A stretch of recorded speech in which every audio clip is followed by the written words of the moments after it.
What's going on, guys? Zuko back with another Shadowlands video. How are y'all doing?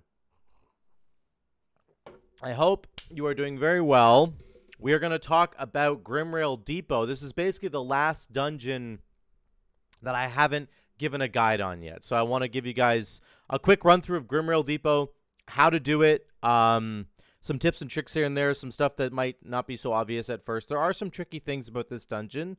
In particular, like the second boss can be really tricky for people, not understanding how the turrets work and when to fire the ammunition at the boss, how to get the boss off of his platform and down so you can actually fight him. We're going to talk about all that stuff, okay? There was just recently, though, patch notes. This is Tuesday, so the game's being patched right now. They're coming in with patch 9.2.7 right now, so there's a lot of stuff going on, but they did a whole bunch of fixes.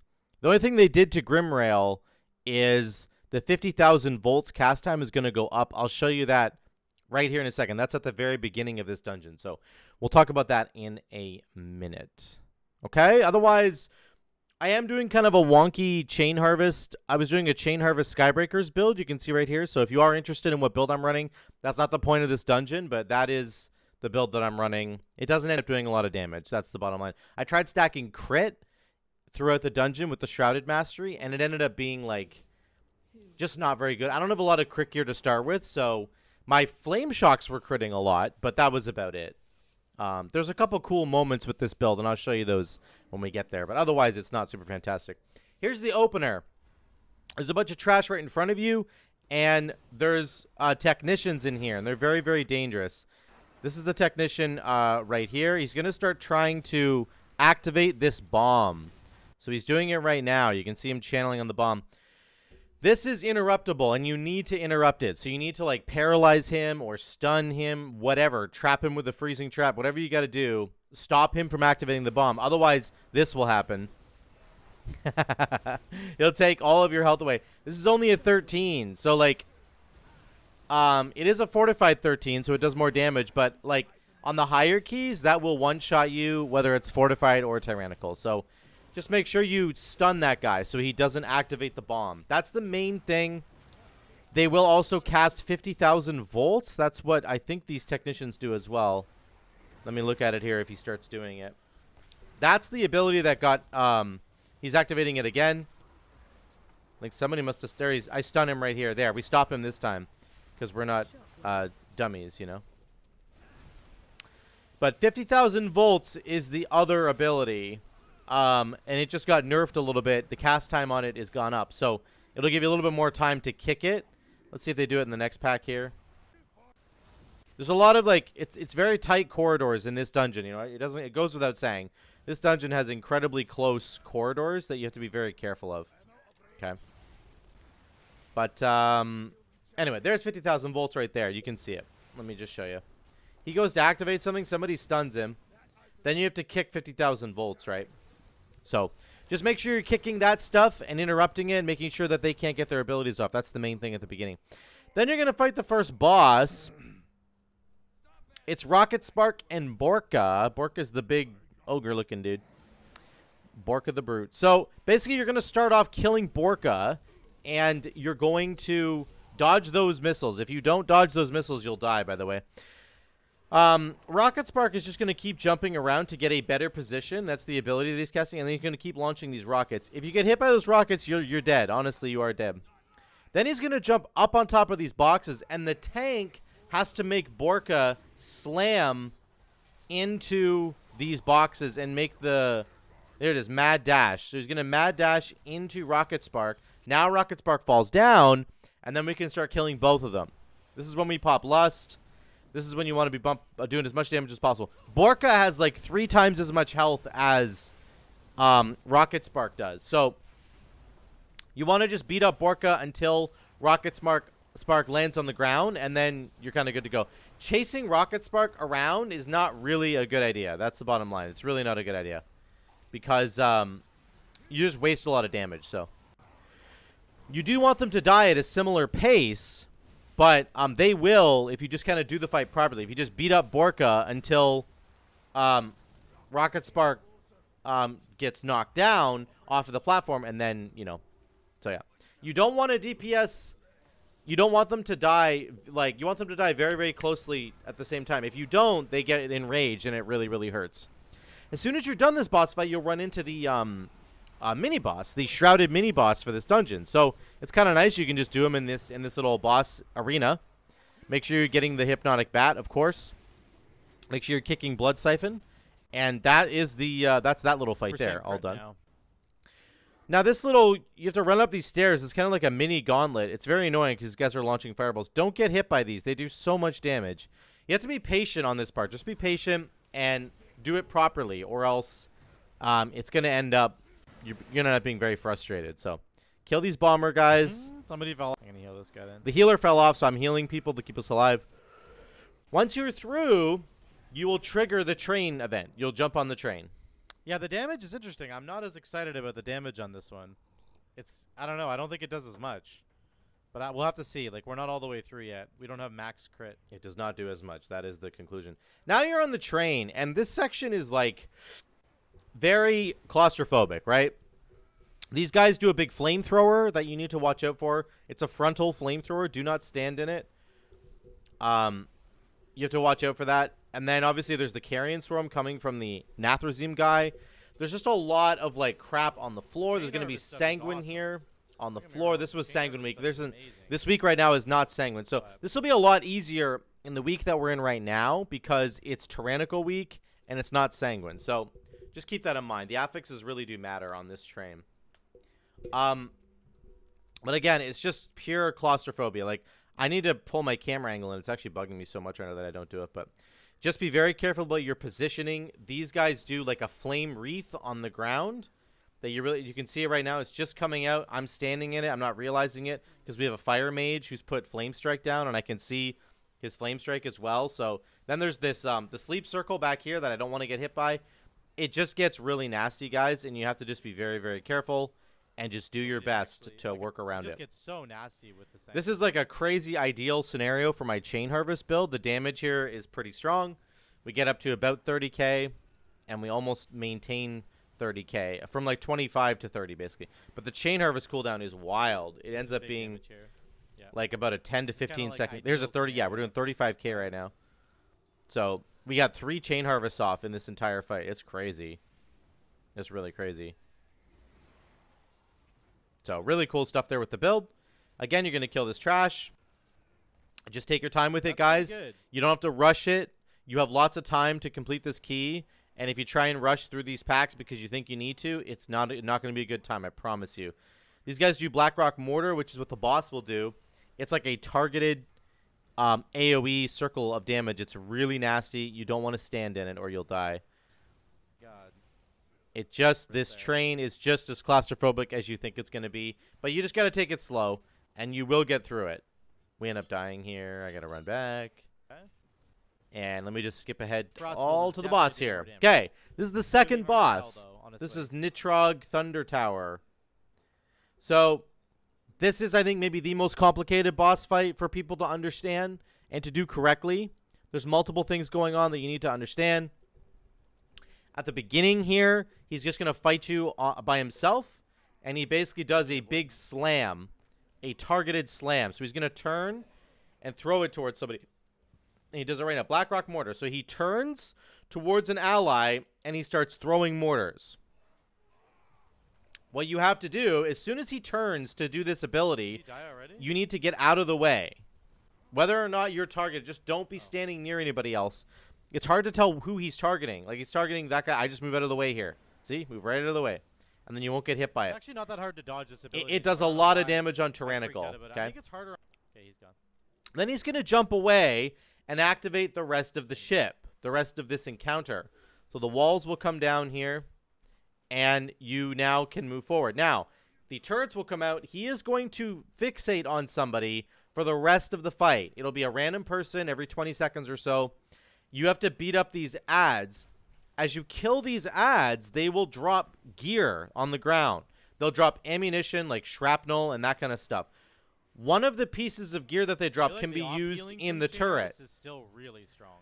One of the pieces, both of the pieces can be used in the turret. I just got a mortar shell. The mortar shell can actually be used to fire a homing missile at the boss, and you need to do this. So I jump in the turret right now. I press my E button. It fires a homing shell and it hits the boss. Okay, and it does about 20% of his health. Okay, you have to do this basically like 4 times to get the boss to come down. So I'm back to killing the ads. They will drop another piece of gear though, and this guy's using it right now. This other guy's using it. It's basically called shrapnel. You can't use it on the boss. It's a short-ranged like flame strike, a flamethrower type thing. Now I'm focused right now, so I can't go jump in the turret because I've got suppressive fire on me. Now that it's done, I jump into this turret because I picked up what I thought was a thing that could hit the boss, but it's not the homing missile that I've got. It's the shrapnel. So I start using the shrapnel just to kill these guys in front of me. It does a ton of damage. Okay. I gotta get out. He'll periodically fill the room with fire, like a particular part of the room he'll fill with fire. You have to watch out for that. But again, you're basically just killing ads until you get the homing missile, till you get the ability that fires off a homing missile onto the boss. So I think I've got one right now. I'm going to try and jump in here and see if I can hit it. Here we go. Jump in the turret. There, I do have the homing missile. I'm going to fire it off. Boom. He takes a bunch of damage. And we need about maybe at least one more of those. I'm kind of stuck in a bad spot here. I got homing missile on me, and then there's fire over there. So I have to just keep dodging. Dodge, dodge, dodge. He kind of follows you with it, so. We have to get one more homing missile to hit him, and I think somebody else does it. I'm doing shrapnel cannon right now. I don't have the homing missile, so I'm just killing ads in front of me. There we go. Somebody, I think, hit him. Nope, they didn't. Not yet. Again, this fight takes very long if you don't know what you're doing. This guy, I think. Feels like our people didn't quite know what they were doing. So one more person has to shoot him, and then he'll come down. There, he's dropped down. So somebody shot him with the last part of the cannon, and then he comes down with about 60% of his health left. So then you can beat him up. And now you can actually use the other part of the cannon. So I have a homing missile, which is not going to help. You can't use homing missiles anymore. But you can use the shrapnel shells, and I would encourage you to do so. You need to actually bring the boss right next to one of those turrets and shoot him with the shrapnel shell, and it will do crazy amounts of damage. Okay, so we didn't really do that here because we just didn't know what we were doing. So, but that's fine. We end up killing him, not a problem. But that's how that fight works. So it's a little complicated. If you've never done it before, just understand the shrapnel shells are the short-ranged burst of damage for killing him later. It's the homing missile that you want right away. Now, this section right here is very, very, very dangerous. You have to run down the path that doesn't have fire on it, and you have to go very quickly. The fire will fill up that side of the train, and you will die in a matter of seconds. Here's the last bit of trash before the final boss. So, watch out for Thunder Zone. The main thing you need to be kicking is the lightning shield that they put on themselves. Let me see if he... Storm Shield. That's it right there. Storm Shield. You need to kick Storm Shield, okay? Otherwise, they will just... You will kill yourself. If she gets that Storm Shield off and you start hitting her, it reflects like 50% of the damage that you're dealing, and you will kill yourself in a matter of seconds, okay? So that's what a lot of this trash does. There is an Athroseme guy here as well. Trash is fairly dangerous. You're just trying to clear off this last platform. My Chain Harvest healing is actually pretty wild right now. I do love that about Chain Harvest, is that the healing is really crazy. Thunderdome. Need to be very careful here. I think they're standing in Sanguine, but big Chain Harvest. Kick Storm Shield. Honestly, Keep going. I'm dying to stuff. Why is it off my bar? I died the first You time. can purge the Storm Shield if it gets on somebody. You can purge it. I should mention that. Finally, I got purged where I need to be. Okay, so here's the final boss fight. Basically, she covers the platform in lightning periodically. She throws freezing traps that will do a ton of damage to you. And she throws a spear in a direction. So you have to dodge that. Dodge traps, dodge the spear, and don't be within range of the lightning when it comes down. It's basically impossible to dodge the upfront initial hit of the lightning that comes down. But you can like dodge it by not standing in the field. You don't want to just stand in the field. So here's Skylord Tovra. Freezing snare number 1. There's a trap that's down. You can see it's got a glowing blue thing that's going to the sky. That's where that trap is. There's the lightning that comes down. Well, I didn't get hit, so we got lucky. Here's the spear, spinning spear. Again, you have to watch where she's throwing it. It can be really hard to see where she's throwing it sometimes. Okay. Freezing snare number 2. There it is. Freezing snare number 2. Okay. You can see them on the ground. You don't want to get hit by that. You have to move a lot. Here comes lightning. We're standing in the lightning now. It does a lot of damage. Spinning spear is being thrown.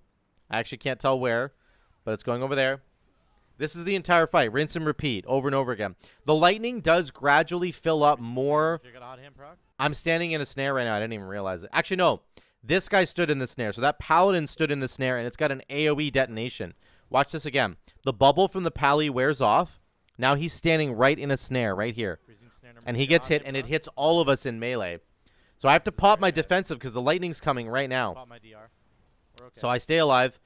But you have to be very careful about those snares because they will have an AoE activation, and it does a lot of damage. Those hot hand procs, your damage just goes through So the roof. as the fight goes on, the lightning gradually fills up more of the arena. You have to be very, very careful with the lightning.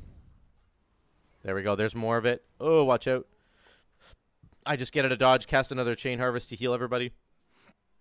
You want to play this safe if you can. And that's it. That fight didn't look too hard, but on higher Tyrannical, Nice. it's very frustrating. Like it That's will be definitely this way more week. manageable than it used to be. This week right now is Tyrannical, so it's going to be a much Seems more way more frustrating manageable. fight on Tyrannical. Rob, how did we do that much damage? So we did do a lot of damage, So except shocked by that. we actually didn't. I did not think that we did that much damage. That's so weird. Oh, it's because of the Blackrock turret. We didn't That's actually do that why. much damage, so That's actually hilarious. So we did way less. we did a lot less damage, yeah. Rob, how- So I'll just run this fight. I'm just going to do a little refresher for you guys. So let me run past the whole dungeon again. So right off the cuff, you know, you're talking about Rocketspark and Borka, that boss fight. Before you even get to that boss fight, though, the trash mobs, they're going to try and activate those bombs, those big, like, stars. You want to stop them from activating those because they will detonate and do all of your health. You will die. So kick 50,000 volts, stop them from activating the bombs. Okay? When you get to the first boss fight, Rocketspark and Borka, make sure that you basically just pump your damage into Borka, the big brute. And then once the tank brings Rocketspark down off his ledge, then you need to do big cleave damage to equalize their health pools. You want them to die at the same time. Otherwise, you're in big trouble. Okay? Then your Dreadlord is right after that fight. The big Dreadlord that's going to give you the big buff. So make sure that you kill that Dreadlord. Then you've got Nitrogg. This is the boss fight we just did a minute ago. That's got the turrets. You can get 2 different types of ammo. One is the shrapnel. That will do big splash damage in front of you. And one is the homing missile. And that can actually be shot at the boss to bring him down off of his pedestal. Make sure you do that correctly. Then you have Skylord Tovra right here. You have to dodge the lightning, which gradually will fill up the arena more and more. And watch out for traps. Watch out for the spear. Those are the main 3 things. This is going to be a much more difficult fight on Tyrannical this week. So just get ready for that. It's going to be pretty annoying. Besides that, guys, before you even get to the second boss, there's a lot of trash in those train compartments. You just have to do your best. Take it slow. Don't be too ambitious about how quickly you're going to push the train. You have lots of time to get this dungeon done. Look how much time we had at the end here. We had 7 minutes left by the time the Tovra died. So just remember, you've got lots of time. You don't need to worry about it, okay? There you go, guys. That is Grimrail Depot. Those are the tips and tricks that I can give you. It is a bit of a tougher dungeon, but once you understand the mechanics, guys, once you're not standing in the flamethrowers, once you're not standing in the fire, once you're not standing in the lightning, once you're not standing in the other lightning and the other fire and all the stuff that's on the ground in this dungeon, once that's not happening, I promise you these dungeons will go a lot smoother for you. Okay, so we ended up 2-chesting this with 7 minutes to spare. Take your time. You can get it done. Don't worry about it. Okay? That's it for this video. Thank you guys so much. I want you to like and subscribe if you feel like it. I'd really appreciate it. I also want to make a special announcement right now, actually. I'm doing a special stream on August 29th. 29th into 3rd, I'm doing a 24-hour stream. It's actually on my Discord. Let me bring up the Discord here. I've got it right here. So there's my 24-hour stream, okay? This is happening on August 29th at noon Eastern for me. I'm going to do a 24-hour stream on Twitch. If you haven't paid attention to the Twitch stuff much because you're a YouTube guy, that's perfectly fine, but I would really appreciate it if you came and supported the channel, guys. I do stream every night on Twitch, and if you want to come and check it out, I would really, really appreciate it. I'm also doing a straw poll, and I want to do a straw poll for which streaming platform you guys actually prefer to watch stuff on. I want to ask you, YouTube guys, do you enjoy watching people stream on YouTube? I'm trying to figure out if I want to keep streaming on Twitch or if I might want to move over to YouTube. I'm not really sure. I'd love to figure that out, and I'd love to know from you guys which platform do you kind of prefer. So there is a straw poll here that you can go to and just let me know exactly what you think. There's a couple of people who have the results are some people have voted already. They said it doesn't matter to them. Some people have said YouTube. So let me know what you guys think in those straw polls. I would really, really love to know. So thank you so much for watching once again. I love you all, and I will see you in the next one.